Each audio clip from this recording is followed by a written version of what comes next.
ทายสบายดีพี่น้องมื้อนี้ของวันอาทิตย์เนาะตอนค่ำๆยามแลงทุกคนมื้อนี้บ่เพียนเองก็ได้ขึ้นป่ากับทีมงานนะทุกคนก็บ่เฮียงนะมาวันของวันนี้แล้วก็มีพานทองเนาะพานกุ้งพานใหญ่เหมือนเดิมมื้อนี้ก็บ่เพียนก็ได้ไปน้ำหลังเช่นเคยทุกคนเพราะว่าบ่เพียนจะคอยางขึ้นเนาะให้พักผ่อนไปในโตเนาะทุกคนไปคอยางขึ้นไปเรื่อยๆนะบ่เพียนทุกคนเดี๋ยวไปเจอกันกับบอลเพิ่นนั่งพักผ่อนขาเนาะ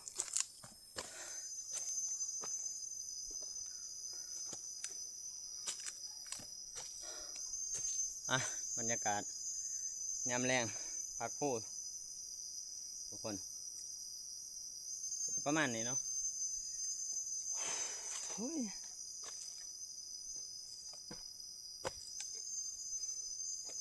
ตอนนี้ก็บ่เพียนเองก็ได้ย่างขึ้นมาหอดครึ่งก็ว่าได้เนาะทุกคนเหนื่อยพอสมควรเอาอีกดังหางน้ำกินก็บ่ได้ถือเลยทุกคนโอ้ยพระเจ้าเดี๋ยวเขาก็จะหอดดังผู้เขาก็จะขี่รถออกในผ่านกันต่อไปเนาะคนอาจจะยืมรถผ่านหญ้าแล้วก็ผ่านทองแถเนาะที่เพิ่นเอารถขึ้นมาปาไว้ดังผู้ที่ว่ารถประจำทีมงานเขาว่าได้เนาะทุกคน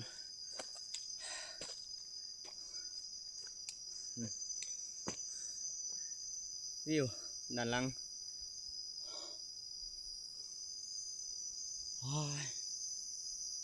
ภาพกับบ่ค่อยนี่นังเนาะทุกคนเพราะว่าตอนนี้บ่เพียนเองก็เศร้าเมื่อยก็ว่าได้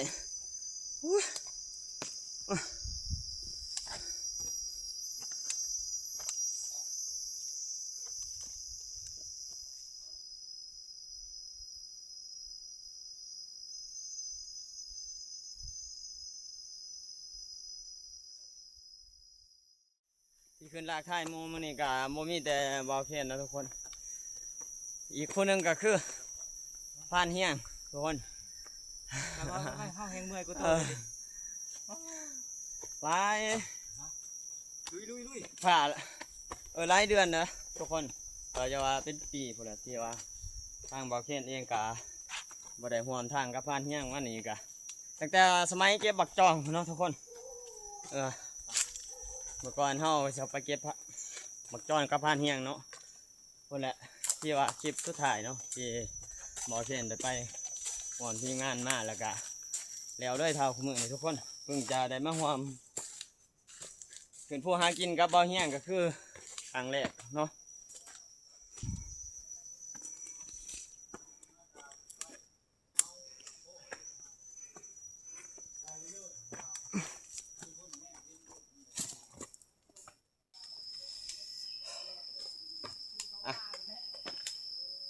มื้อนี้ก็บรรยากาศก็ดีเนี่ยเนาะทุกคนพอย่ำแล้งเอาขึ้นมาหอดตั้งผู้พิธีหอยเนาะกะได้นั่งพักผ่อนอยู่ที่ว่าถามทางลงนะทุกคนไปมากก็จะมากนั่งอยู่หันแหละเพราะว่ามันเย็นเพราะว่าอะไรนะทุกคนเบิดในน้อยตอนนี้เขาก็ได้ขึ้นมาหอดทีมงานเนาะนี่ทีมงานคนหากินมื้อนี้เขาก็ไปนำกันอยู่ประมาณ5 คน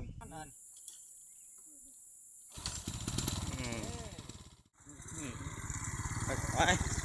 หินได้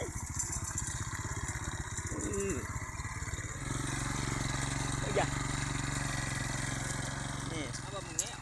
อันที่ว่าป้ากันเอิญพิษเอิญถึงนี่นี่ป้ากันเอิญตะกี้จักเขาก็บ่จักแต่ก่อนเขาเอิ้น2สื่อด้วยนี่จังหวะตอนนี้เขาก็ได้มาหอดเที่ยงกับจนคำจนมือเนาะทุกคนพอดีกับทีมงานกับเอิญเบาเคนไปเห็ดดูพวกกินเนาะมือแรงเพิ่นว่าจะให้เบาเคนตำข้าวปุ้นนะทุกคนถูทีมงานกินเพิ่นเพราะว่าช่วงนี้ก็บ้านท้องแท้เพิ่นกำลังนึ่งเขานะทุกคนมันก็จะมาปรึกษากันนะทุกคนตอนนี้ก็มันก็เริ่มจะมืดแน่ละ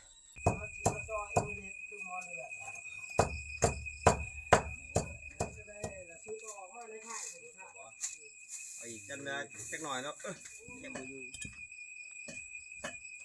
สีสันนี่เนาะ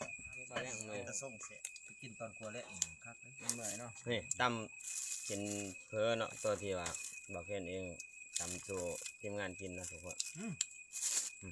คำเบาเหี้ยเพิ่นสิคล้องมาคล้องเบาเหี้ยคือแต่เห็นเพิ่นถือบ่ขาด เข้มข้นดีหมอง มองได้ ทั้งนัวทั้งน้ำตาลทั้งอันนี้นี่ อยู่หันเหรอโอ้โหแสดงว่ามันอยู่นะมันเกินน้อย อีหยังน่ะมาตกเสียง เปลี่ยนเขาอันที่มันจะได้กลืนมันหัวก่อน ก็ตกแน่เด้มันเจ้าตกใจโอ้ยหมออีพี3นี่บ่ได้เด้อสั่งนะ เอากินนมกะทิเด้อสิเอาจักสิเอาพี่เจ้าจะมอง เรา ได้ เห็นกันได้เนี่ยเอาวะเอาคือ เตี้ยกักแล้วที่ก็เบอร์กับบางเบอร์ยังเป็นเบอร์เกาะ ได้แล้วบ่ก็โอ้ยมันเบิ่เกาะ บ่เบอร์จะได้เลยเป็นอย่างส่วนเดียว มันลายเกิน ก็ เนาะ เคยเบิ่กันเดี๋ยวพังๆเดือนตอนนั้น บ่เบอร์เด้อ ตอนเฮา เดี๋ยวเห็นอะไรเห็นเนาะ เห็นแล้วคนอื่นที่อื่นเขาก็เห็นกันด้วยกันนะเป็นยังไงเป็นแต่เฮาบ่จับ หมายเห็นได้แต่ว่า เฮาบ่จับ ตัวมาตะบานนี่เอาเว้ยบักคางนี่ โอ้ยแม่เขาขึ้น นี่หว่า เอาอยู่เฮือนบ่ ตัวไปใช้ตัวยังบ่ได้ขึ้นให้แม่ไปเรื่อย เอามาแต่ป่าอะไร แม่โตกับแม่เฮาคือกันนั่นแหล้ว แม่เดียวกันบ่ จริงๆแล้วมันก็เป็นหน้าที่ของเราแหละรับผิดชอบ ครับเมื่อแล้วเราหนึ่งนั่นแหละ บางเขา ไป ไป ห ห ลา ลาย ยคือ ตามกระปุกเนี่ยเพื่อนดักโจ๊กเขามันเฮ้ย แซ่บทุกเว้นขาด กินนะมัน ว่า มันเบิด เว้ยเฮาบ่ เขากำลังสิกินเนาะหมอ มันพิษเสื้อไปง้อพูดอยู่กบ บ้านเพิ่น เขาว่าอย่าปากเนาะให้อยู่ดอกมากเลย ไปสอนให้ เห็นจนหมดโอ้ยก็อยู่ในถ้วยก็เฮาปกไว้ก็ยังไปคนกินจนเห็นก็ว่าอยู่ครบ ไปหมู่ก็ง่ายคนตอนนี้เฮาก็ได้กินข้าวแล้วไปทีมหอยเนาะก็เตรียมโตวเฮาก็จะไปหากินเนาะทุกคน แต่ว่าบ่เคนเองสิไปกับพันใหญ่นํทุกคนมื้อเพิ่นสิเอาบ่เคนไปทิ่มไว้ใช้แล้วก็บ่ฮู้ เพิ่นว่าเพิ่นเห็นทำมินเนาะเพิ่นสิให้บ่เคนก่อนแต่เพราะว่าเพิ่นสิแยกทางกันไปเนาะทุกคน ตอนนี้หลากหลังเฮาก็คือยัง3คนเฮทับแล้วก็พันใหญ่เนาะ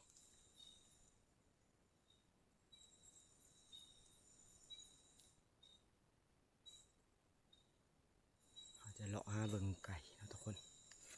ตามสายทางพันใหญ่บ่ได้เลาะไปนำหน้าบ่เคนแล้วเนาะว่าจะปล่อยเลาะไปนำหลังเพิ่นนะ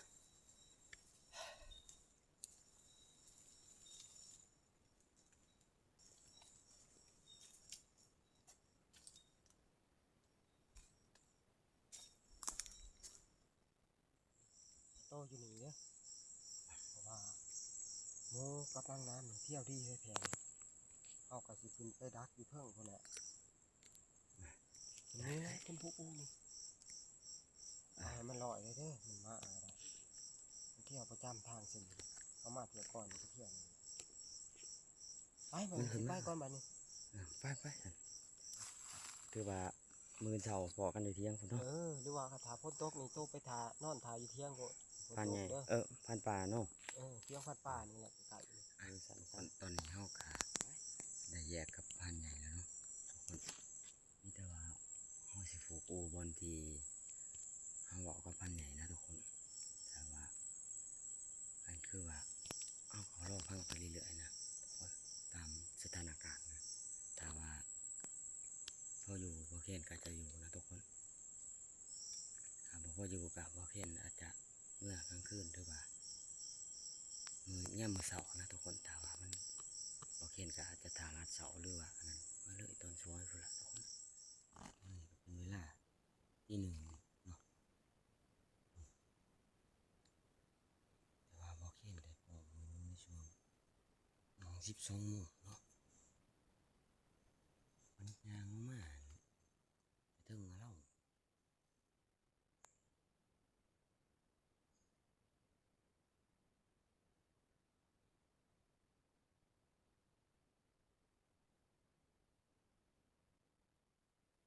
ยินว่ามันลงมาใส่บ่เคนหั่น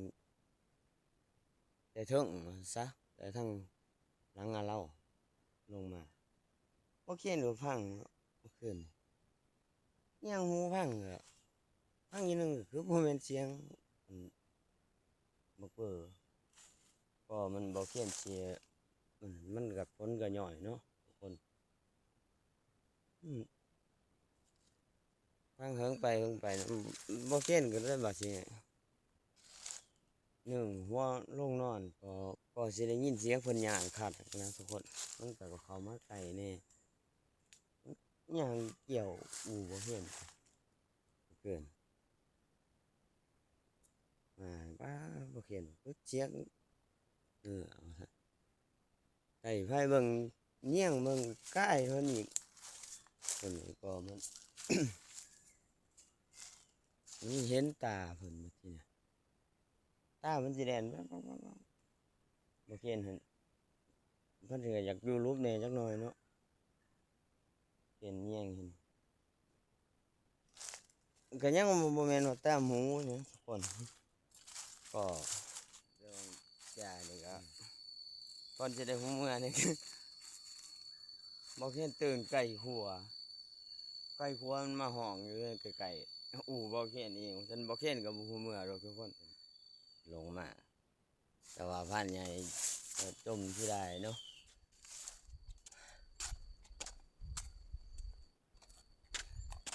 ได้เก็บภาพบรรยากาศเนาะไปฝากพี่ฝากน้องทาง FC พังไทยหรือว่าพังลาวก็ดีเนาะทุกคนนี่งามคักคนเลยยามเช้ามาสดใสเที่ยงนะทุกคนเพราะว่าถ้าโทรศัพท์บอกเขียนเองมันก็จะบ่มีการสั่นเนี่ยนะทุกคนก็ขอโทษขออภัยนำ FC หลายๆเนาะเมื่อเขียนเองมันก็นึงมากกับการสั่นบ่มีเนาะทุกคนเป็นจังได๋ในผ่านเมื่อคืนนี่มานอยู่บ่เมื่อคืน มาจะได้เห็นแต่ตามันแล้วเหาะมัน ตุไปเฮ็ดแนวใด พอแต่อีเห็นเขาบ่ได้พอดอกสัตว์ใหญ่พอมันบ่ได้ทับนี่แหละ เป็นจังได๋มันรัก สิคือกันแหล้วกับโตเฮาเบิ่งสีหน้าโตเฮาก็ฮู้แล้วว่าโตบ่ได้ทับแม่นบ่ ว้ายตะไคร้เมื่อคืนเฮาก็จนสั่นเฮาว่าเฮาก็สิได้ทับบ่ซะมันก็มาให้จบเจือเด้อจ้ะว่า พันต้องแท้ไปลัดเสาอีกมันมาเลย โอ้ มีพยานหนังดอกมื้อนี้ฮะ บ่กุ้งได้พอยังไงเมื่อคืนบ่กุ้งเจ้าได้พอยังไง บ่พอพ่ออยู่2หมู่ใหญ่มันได้คันว่าบ่พอข่อยก็มั่วเอาไว้ โอ้ ที่มันมากินของปู่เฮานี่ผู้ก็ลงทั้งน้องคนหัวสนั่นเลยมันตื่นไป จะพอข่อยเองก็พอบางมา เจ้าพ่อยังแน่จะไปขึ้นนี่ พ่อเมื่อคืนนี่พ่อบอกเวอร์ โอ้ได้ทับบ่ได้เคยเรื่องจังไหน บ่ได้ทับสำนัก มันเป็นจังได๋เหตุการณ์ตัวคือบ่ได้ทับ แห่งจอเข้าบ้าน ฮะ ว้าวจะ แล้วเฮาก็จะฮู้พวกหมู่ว่าเห็นคักเห็นแหน่เว้ย ก็เห็นมันบ่ได้ยิงหนึงมากกับข่อยก็เงี่ยใกล้นะ โอ้ ที่แรกว่ามันบ่แม่นตามันก็ว่าได้เพราะว่ามันสีใสเรามันก็น้ำพ่นมันก็ยังย่อยในช่วง ไกลเติบบ่จะเห็น บ่ไกลปานใด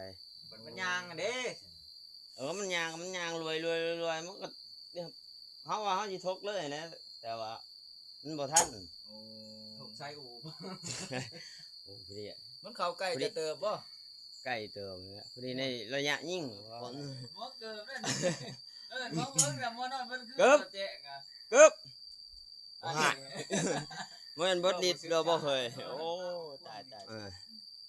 นี่ก็คือตัวแทนของบักคำหลาเนาะของนายฟ้าคำหลาเหลือแต่ซื้อทุกคนเลยคำหลาเอามาแล้วก็ยังคือหอด พัดอาหารเจก็คือเส้นเฟอ เป็นเฟออีเดีย พัดเส้นเฟอกิน เฟอ เฟอเส้นดำคือผ่านกุ้งบ่เอาเลย เนี่ยไหน เนี่ยเฟอ เส้ เส้ น นด เส้นดำเหลื่อมๆหันบ่ ำเขาขายถ้วยละ300,000พุ่นได้เด้อ โอ้โห เฟอเส้นนั้นน่ะ เฟอนี่เฟอถ้วยน้อยๆดอก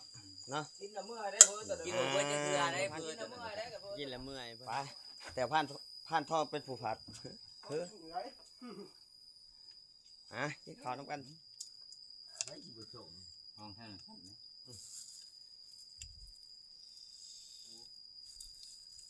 ในฟ้าขี้เกียมหิน นี่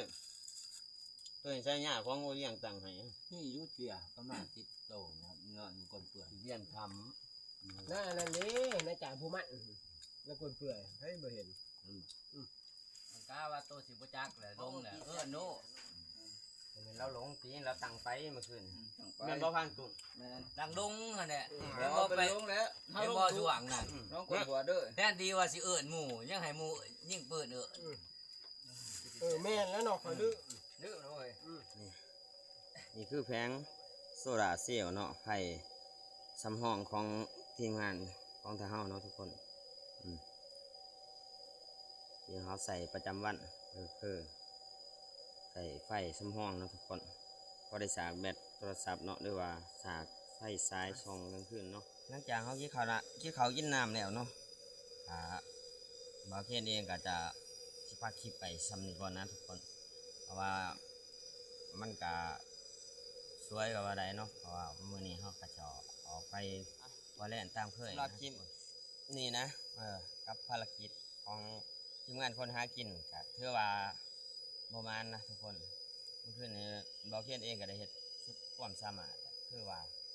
มันก็เป็นนำบาวเคนเองเนาะที่ว่าความรู้ความมันน้อยคน กับมันหอดในระหว่างนี้กับบาวเคนกับสิขอตัวไปครัวแล่นทุกคนเดี๋ยวพอกันอีพีหน้าทุกคนเจอกันคลิป2